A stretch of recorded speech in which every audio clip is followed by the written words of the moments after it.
Little Women by Louisa May Alcott. Chapter 3. The Lawrence Boy. Joe, where are you? Cried Meg at the foot of the garret stairs.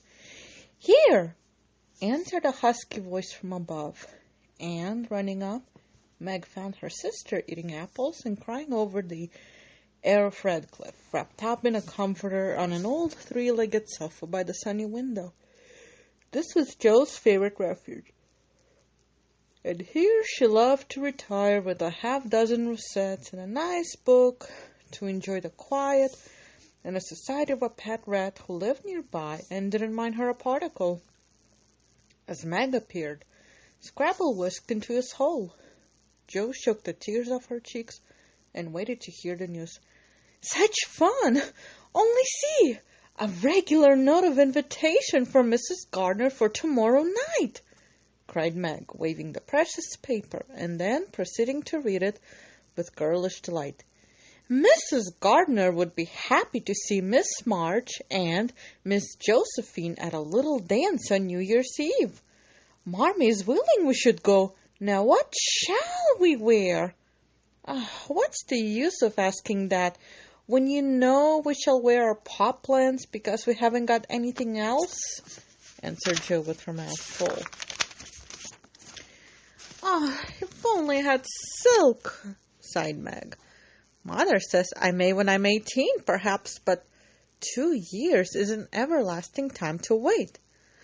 I'm sure our pops look like silk, and they are nice enough for us. Yours is as good as new, but I forgot the burn and the tear in mine. Whatever shall I do? The burn shows badly, and I can't take any out. You must sit still all you can and keep your back out of sight. The front is all right. I shall have a new ribbon for my hair, and Marmee will lend me her little pearl pen, and my new slippers are lovely, and my gloves will do, though they aren't as nice as I'd like.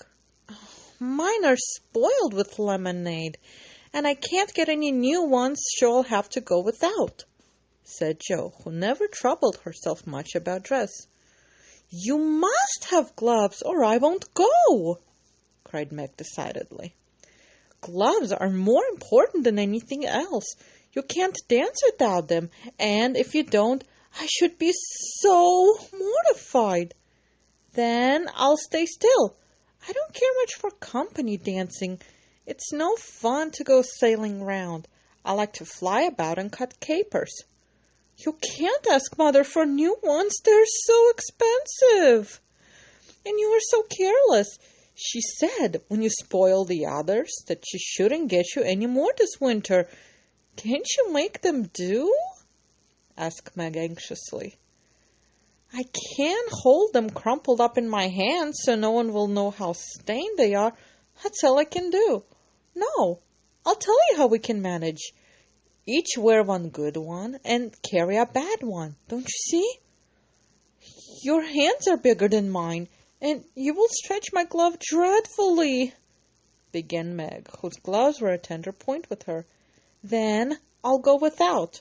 I don't care what people say, cried Joe, taking up her book. You may have it, you may, only don't stain it, and do behave nicely. Don't put your hands behind you, or stare, or say Christopher Columbus, will you? Oh, don't worry about me. I'll be as prim as I can, and not get into any scrapes if I can help it. Now, go answer your note, and let me finish the splendid story. So Meg went away to accept the thanks, look over her dress, and sing blithely as she did up her one real lace frill, while Joe finished her story, her 4 apples, and had a game of romps with Scrabble. On New Year's Eve the parlor was deserted, for the 2 younger girls played dressing maids, and the 2 elder were absorbed in the all-important business of getting ready for the party. Simple as the toilets were, there was a great deal of running up and down, laughing and talking, and at one time a strong smell of burned hair pervaded the house. Meg wanted a few curls about her face, and Joe undertook to pinch the papered locks with a pair of hot tongs. Ought they smoke like that? Asked Beth from her perch in the bed. It's the dampness drying. replied Joe. What a queer smell! It's like burnt feathers, observed Amy, smoothing her own pretty curls with a superior air. There, now I'll take off the papers, and you'll see a cloud of little ringlets, said Joe, putting down the tongues. She did take off the papers, but no cloud of ringlets appeared, for the hair came with papers, and the horrified hairdresser laid a row of little scorched bundles on the bureau before her victim.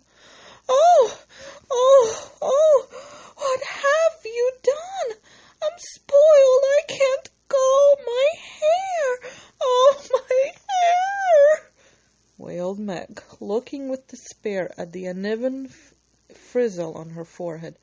Oh, just by luck. You shouldn't have asked me to do it. I would spoil everything. I'm sorry, but the tongues were too hot, and so I've made a mess, groaned poor Joe, regarding the black pancakes with tears of regret.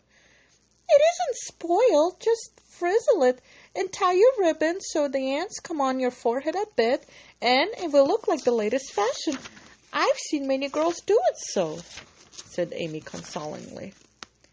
Oh, serves me right for trying to be fine. I wish I'd let my hair alone, cried Meg petulantly. So do I. It was smooth, so smooth and pretty, but it will soon grow out again, said Beth, coming to kiss and comfort the shorn sheep.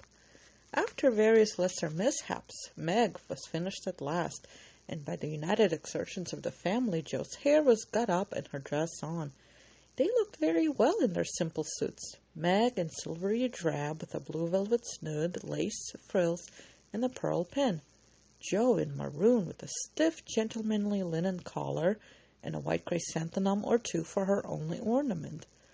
Each put one nice light glove and carried one soiled one, and all pronounced the effect quite easy and fine. Meg's high-heeled slippers were very tight and hurt her, though she would not own it, and Joe's 19 hairpins all seemed stuck straight into her head, which was not exactly comfortable. But, dear me, let us be elegant or die. Have a good time, dearies, said Mrs. March as the sisters went daintily down the walk.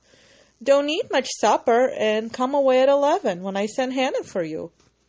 As the gate clashed behind them, a voice cried from a window, Girls, girls, have you both got nice pocket handkerchiefs? Yes, bandy nice, and Meg has cologne on hers, cried Joe, adding with a laugh as they went on. I do believe Marmee would ask that if we were all running away from an earthquake. It is one of her aristocratic tastes, and quite proper, for a real lady is always known by neat boots, gloves, and handkerchiefs, replied Meg, who had a good many little aristocratic tastes of her own. Now, don't forget to keep the bad breath out of sight, Joe. Is my sash right? And does my hair look very bad? Asked Meg, as she turned from the glass in Mrs. Gardner's dressing room after a prolonged pink. I know I shall forget. If you see me doing anything wrong, just remind me by a wink, will you? Returned Joe, giving her collar a twitch and her head a hasty brush. No, winking isn't ladylike. I lift my eyebrows if anything is wrong, and nod if you are all right. Now, hold your shoulders straight and take short steps, and don't shake hands if you're introduced to anyone. It isn't the thing. How do you learn all the proper ways? I never can. Isn't that music gay? Down they went, feeling a trifle timid, for they seldom went to parties, and, informal as this little gathering was, it was an event to them. Mrs. Gardner, a stately old lady, greeted them kindly, and handed them over to the eldest of her 6 daughters. Meg knew Sally, and was at her ease very soon, but Jo, who didn't care much for girls or girlish gossip, stood about with her back carefully against the wall, and felt as much out of place as a colt in a flower garden. Half a dozen jovial lads were talking about skates in another part of the room, and she longed to join them, for skating was one of her joys in her life. She telegraphed her wish to Meg, but the eyebrows went up so alarmingly that she dared not stir. No one came to talk to her, and one by one the group near her dwindled away till she was left alone. She could not roam about and amuse herself, for the burnt breath would show, so she stared at people rather forlornly till the dancing began. Meg was asked at once, and the tight slippers tripped about so briskly that none would have guessed the pain their wearers suffered smilingly. Jo saw a big red-headed youth approaching her corner, and fearing he meant to engage her, she slipped into a curtained recess, intending to peep and enjoy herself in peace. Unfortunately, another bashful person had chosen the same refuge, for, as the curtain fell behind her, she found herself face to face with the Lawrence boy. "Dear me, I didn't know anyone was here," stammered Jo, preparing to back out as speedily as she had bounced in.